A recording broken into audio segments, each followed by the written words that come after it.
আমরা এগুলো কালো আইন মানি না।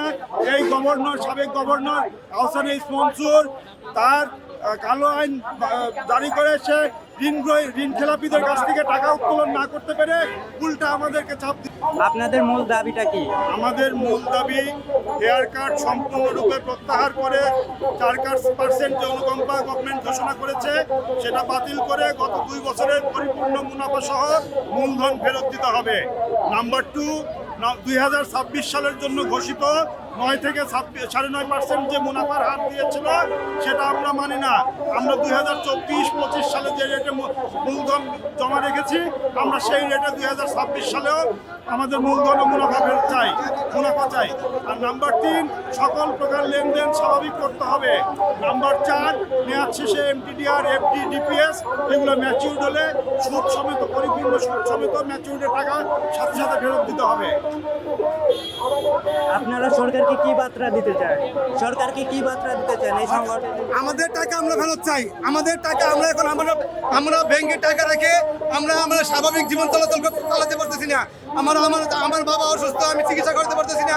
আমার ছেলে মেয়েদের জন্য সঠিক লেখাপড়া করতে পারতেছি না। আমি ব্যাংকে টাকা রাখি, আমার ব্যাংকের টাকা ম্যাচুরি এফডিআর করছি, ম্যাচুর হয়ে গেছে, অথচ 1 বছর পর আমাকে কোনো টাকা দিচ্ছে না। বারবার আমি ব্যাংকে পত্র দিতে হচ্ছি, আমি ব্যাংক থেকে আমাকে বারবার আপনার টাকা দিব করে আশ্বাস দেওয়ার পর আমাকে টাকা দিচ্ছে না। বাংলাদেশ ব্যাংকে গভর্নরে বলছে যে 2 লাখ টাকা দেওয়া পর্যন্ত, অথচ 2 লাখ টাকা ওখানে আমাদের দিচ্ছে না। আমরা চাই এখন ব্যাংকের স্বাভাবিক লেনদেন চালু করা, আমাদের টাকা আমরা ফেরত চাই এবং চুক্তি অনুযায়ী যুক্ত সেই চুক্তি আমাদের টাকা আমরা ফেরত চাই এবং লেনদেন স্বাভাবিক চাই, হেয়ার কাট বন্ধ চাই। এই ব্যাংকে আপনার কত টাকা আছে? আমার 13 লাখ টাকা আছে এই ব্যাংকে। আমার এই ব্যাংকে আমার ব্যাংকে আমার 13 লাখ টাকা আছে। আমরা যখন ব্যাংকে টাকা রাখি আমাদের আত্মীয় স্বজন, পরিবার পরিজন, প্রতিবেশী সবাই জানে আমাদের ব্যাংকে টাকা আছে।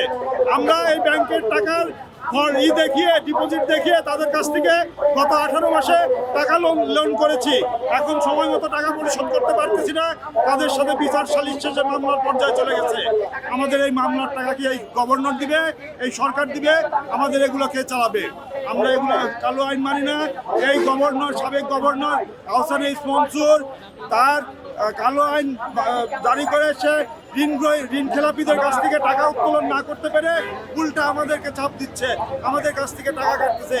এরকম কালো আইন দক্ষিণ এশিয়ার কোনো দেশে নাই। এরকম কালো আইন পৃথিবীতে 2-1টা দেশে আছে, তাও বিশেষ সময়কালীন সময়ের জন্য। বাংলাদেশ সেই পর্যায়ে পৌঁছায় নাই, বাংলাদেশের সেরকম অবস্থাও না।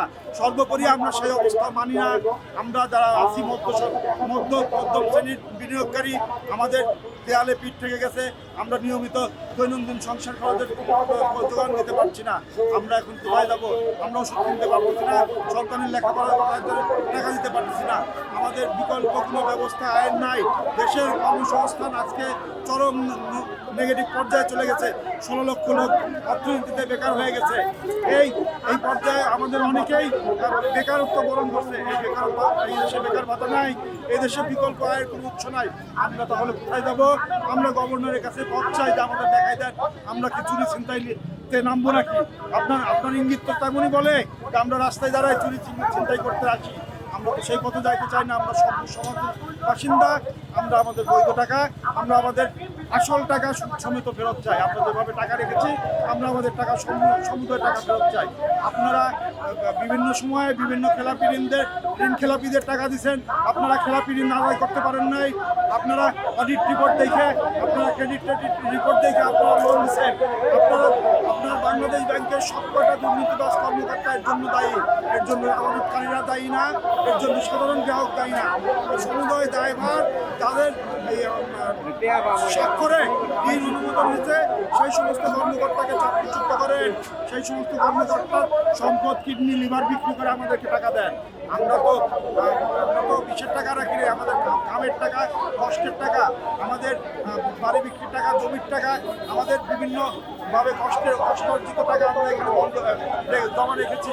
আমরা তো এই টাকা অন্যায়ের টাকা না, আমাদের সমস্ত টাকা বৈধ সমস্ত টাকা আমরা এক্সপার্ট পরিশোধ করা। আমরা এই টাকা পরিপূর্ণভাবে ফেরত চাই। আমরা যদি আপনারা না দিতে পারেন, আপনাদের কাছে অনুরোধ আপনারা পদত্যাগ করেন। যারা পারবে তারাই চালাবে। আপনার নাম আর আপনি কর্মজীবনে কি আমার করেন? নাম অসীম কর্মকার, আমি ফরিদপুর থেকে এসেছি।